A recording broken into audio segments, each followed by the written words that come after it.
Hello, everybody. I'm Paul Beckwith, and of course, this is Newton. And Newton just got a new toy yesterday from the dollar store, little rubber ducky, which he's just completely fallen in love with. He thinks he's the dad of it or something. And what I want to talk about today is a new paper which just came out April 22nd of this year, so just a week ago. And it's called Rapid Flips Between Warm and Cold Extremes in a Warming World. It's mostly Chinese authors in this case. And, it talks about how we've often studied heat waves and drought extremes and also cold spells, unusual cold spells.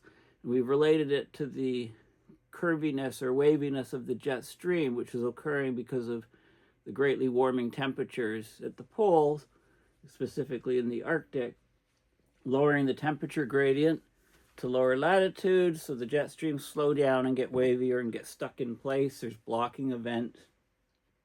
And in these jet stream waves, in the ridges going far up to high latitudes, even up to the North Pole, you get warm air excursions.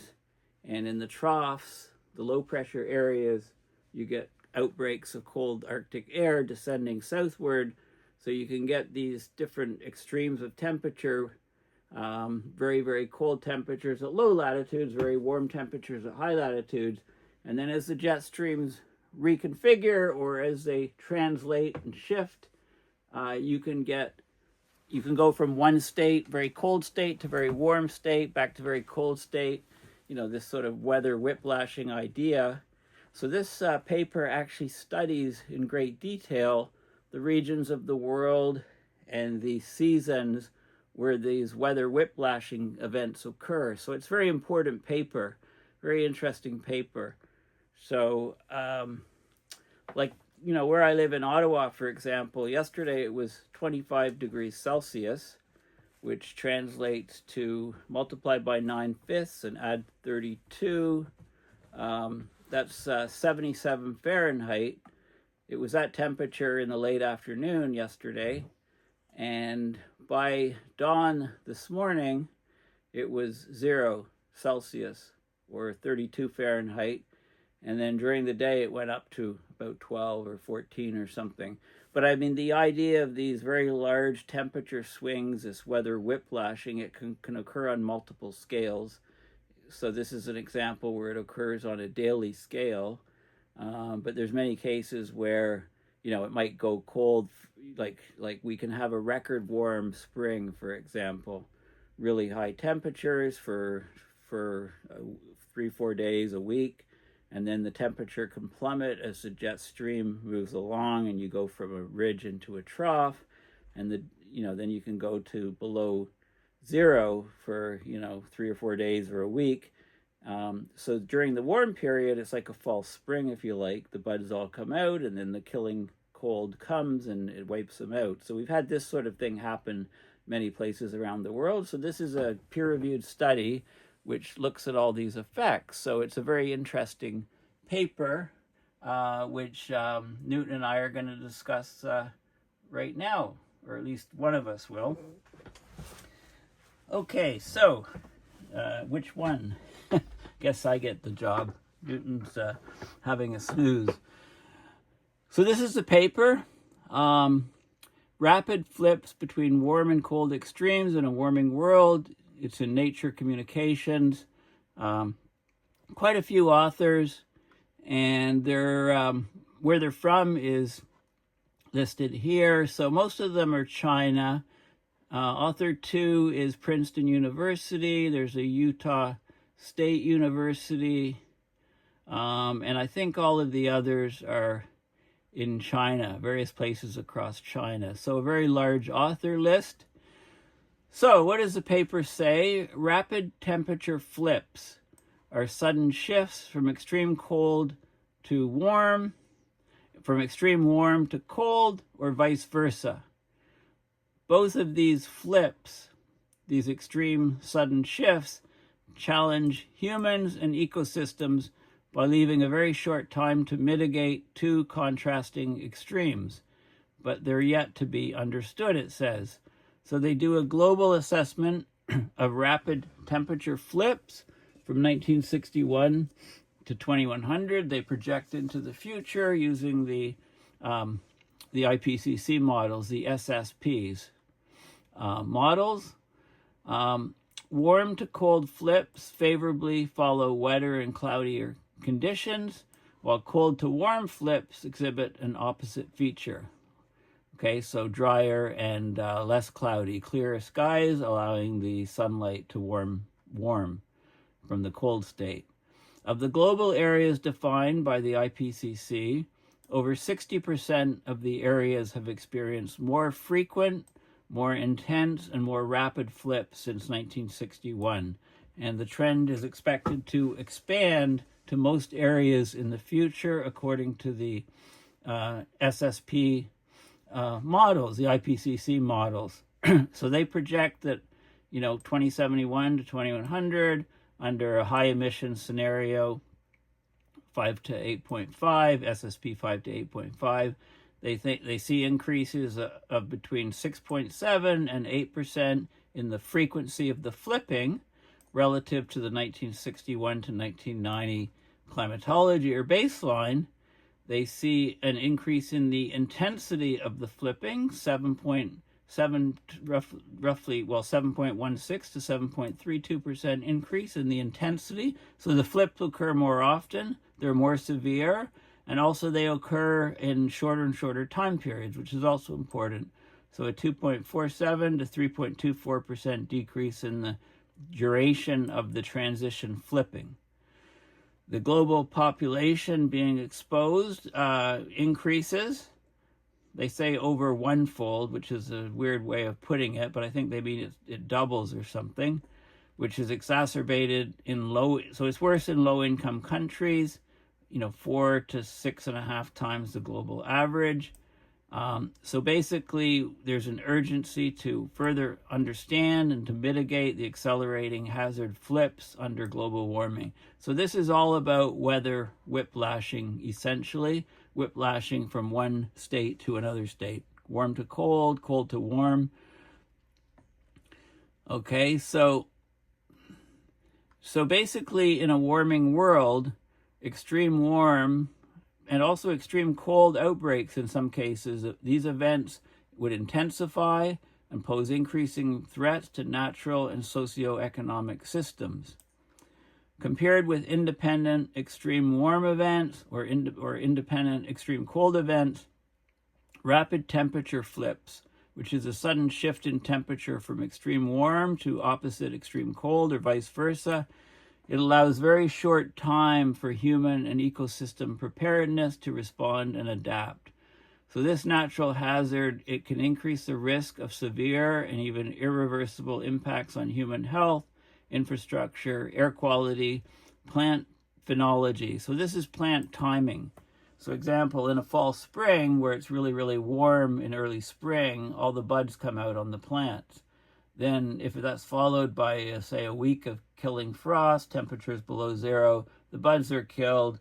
And then when the real spring comes, the plants are stressed and the yields are lower. They produce less vegetation. They're harmed by the false spring.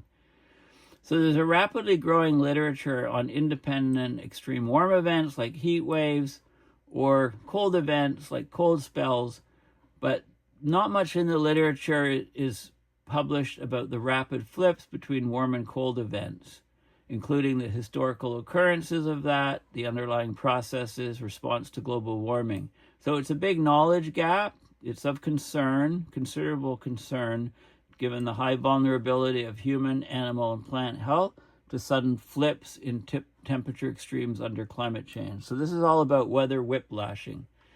Rapid temperature flips have occurred worldwide. They've caused disruptive impacts on humans and the environment already. So they give some notable examples of warm to cold flips, include a March 2012 event in North America there was a temperature drop from about 10 degrees Celsius above normal to about 5 degrees Celsius below normal in less than a week. So that led to premature crop blossoming, the idea of a false spring, and then there was subsequent damage to all the vegetation by an anomalous cold spell. I remember in BC, when British Columbia, when this happened, the apple crop was basically wiped out, $100 million of damage. In September 2020, the Rocky Mountains in North America had a sudden transition from a severe heat wave to a heavy blanket of snow with a drop of over 20 Celsius within a day, leading to power outages, property damage, and disrupted daily life. So in Ottawa, for example, we went from 25 Celsius to 0. If we'd gone from say 20 Celsius to -5 and it had snowed, right, there would have been more severe effects. As it was, there was power outages, over 100,000, I think 120,000 houses, residences in Ontario lost their power from this particular whiplashing, because when we were at 25 Celsius, then a cold front came through, very high winds, knocked down a lot of trees, caused the power outages. Outside of North America, Europe experienced a significant flip in April 2021. Temperatures went from warm to cold. There was widespread frost damage to crops. Okay, so these are high impact disaster incidents. They underline the urgent need to understand better the rapid flips between two contrasting hazards which remain poorly understood. Okay, so they look at the flips, the changes in temperature flips as the climate warms. They use CMIP, which is Coupled Model Intercomparison Project, 6 studies looking at the scenarios, etc. And they look at the observations going back in the past and make projections into the future. So let's just have, there's a lot of text about how they do it and what they're looking at, but let's just focus on the results, the data. Okay, so this is a good graph. This is 2015, from January through to December in 2015. It shows you this is the mean temperature, and you get the mean plus the standard deviation is black shading. The raw data is the gray line here with the temperature fluctuations. And what you do is you can take the derivative of these curves, basically take or subtract the mean, and you end up with this sort of fluctuation. This is the original temperature, and you can see, well, this is the sort of the standardized temperature on this scale, and you can see one standard deviation, two standard deviations above the average and below the average, and you get this black curve here. This is Originani. It's the original temperature, just a typo here. And then the standardized temperature puts it in terms of standard deviations, a black line. So you can see, you go from two standard deviations below temperature to a standard deviation above. The definition of a big flip is from -1 to +1 standard deviation in temperature. And you can see, so the blue lines are the cold events, the blue areas are cold events, the red areas are warm events. So this is a flip from cold to warm, back to cold, back to warm, and so on. Okay, and you can see all of the warm events here, and you can see the cold events here. And if you pick one out, 2015 from August to 2015 to September, so we're talking about, I think we're talking about this event here, right here. I think this event here, and you expand it out, you can get this curve. So this is a cold event. This is a warm event. This is a transition from -1 standard deviation to +1. It gives you this is the duration of the transition. The flip intensity is the separation of the two events. Okay, so those are how we look at these events here. So very good data here, explanation. And then the maps. This is the warm to cold flips in this column and cold to warm flips over here. and they look at, this is the frequency of occurrence of these flips. This is events per year. So the blue shaded areas are where there's more and more of these events, like a warm to cold flip, events per year, up to 3 events per year of flipping in the blue shaded areas. And this is through the month: December, January, February, March, April, May, June, July, August, September, October, November.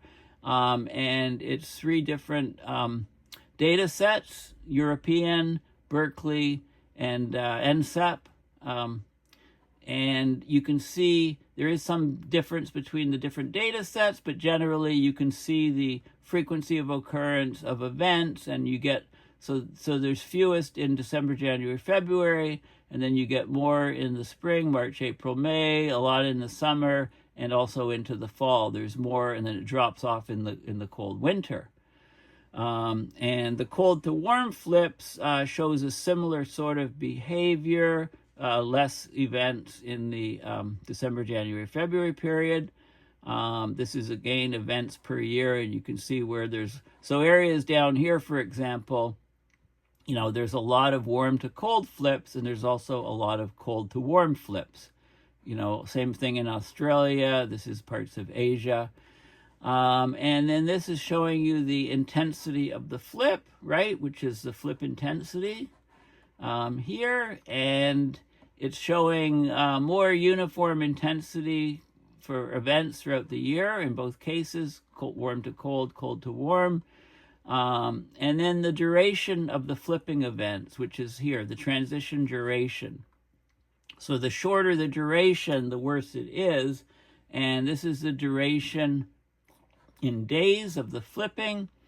So the events take longer in December, January, February, and then the duration of the flipping, this duration, it is lowered throughout the rest of the year, so it tightens up, so it's a more severe event.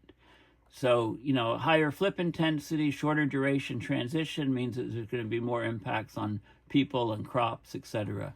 So this shows the duration for warm to cold flips and cold to warm flips. So it's a very fascinating and interesting study. They give a diagram here of some of the different processes from a warm to cold flip and cold to warm flip. I'm not going to go into the details here because I find it's a little bit confusing, but all the parameters are defined here: shortwave radiation, relative humidity, sensible heat flux, total cloud cover, long wave radiation, soil moisture, latent heat flux, and TA is a 2-meter air temperature. So cold to warm flip, you start cold and the temperature increases at the surface, and the warm to cold flip, you start warm and the temperature decreases, and it shows the interactions between the different components.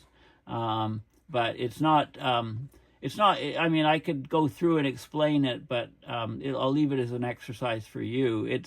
I mean, you can see the different components, but the way it's outlined, it's not the clearest diagram in my opinion. Maybe they're missing something. And then you have maps here. So this is the warm to cold flip again, cold to warm flip, showing different parts of the world. Okay.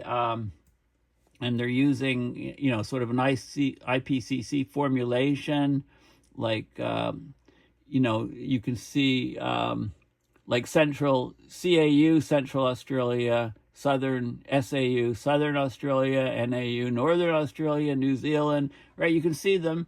The interesting, okay, so this is all warm to cold flips here in this column, cold to warm flips here. This is events per, this is the number of events occurring on this time frame. This is a standard deviation, and then they have the days for the duration. So it's the frequency trend, the intensity, the duration as before, and you can see over time the frequency is increasing. There's more and more of these flips in both warm to cold, cold to warm. The intensity of the flipping is getting larger, and also the duration is getting shorter. So the time to flip from one state to another is getting shorter. And you can see by the different colors is if the frequency is going up, it's the reds, So much of the Earth is doing that. The blues are where the frequency is reducing.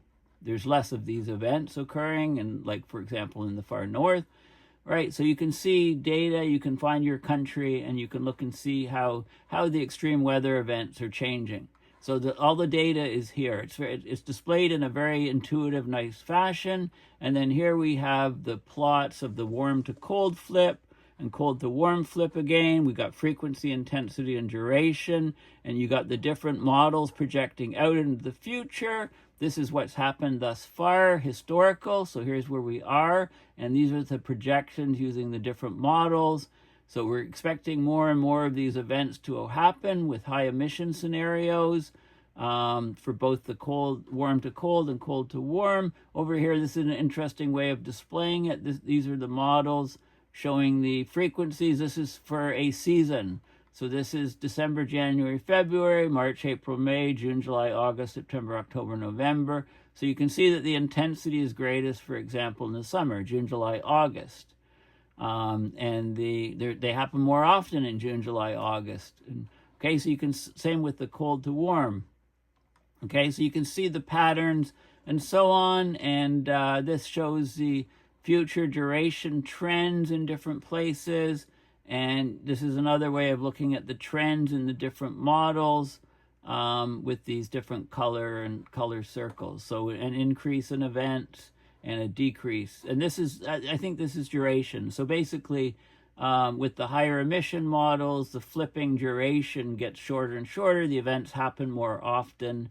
So we get an increase in those areas. So anyway, it's all there. It talks about the jet streams, the Rossby wave amplitudes, how the jet streams become wavier. It increases temperature variability, facilitates rapid flips between cold and warm events. Okay, and it shows you and then they look at the population exposure. They multiply the number of people exposed times the events, the number of events, and you get, this is interesting. It shows that the SP 3 to 7.0 scenario is actually the worst. As we get warmer, much warmer, maybe some of these events will decrease according to this data, which is an interesting finding. Low-income people are by far much more exposed to these events than higher income people or all other incomes. So that's an interesting study. And then they have this method. You have to look up what each of these means, but these are different regions corresponding. Like this is Europe 15, Europe 12. You have to look and see look up it's not explained in this paper, but to figure out what all these things are. This is Russia. Some of them you can see, Mexico, Middle East, Asia, and so on. You can see, these are different. So high income countries or regions, upper middle income, low middle income, low income, and you can see the effects. The effects are generally higher with lower incomes, as I mentioned. So, and then they go into great detail on their methods and, how they arrive at the different factors. Okay, so anyway, it's a fascinating paper. The key thing is that this is a very important study of rapid flipping between warm and cold extremes.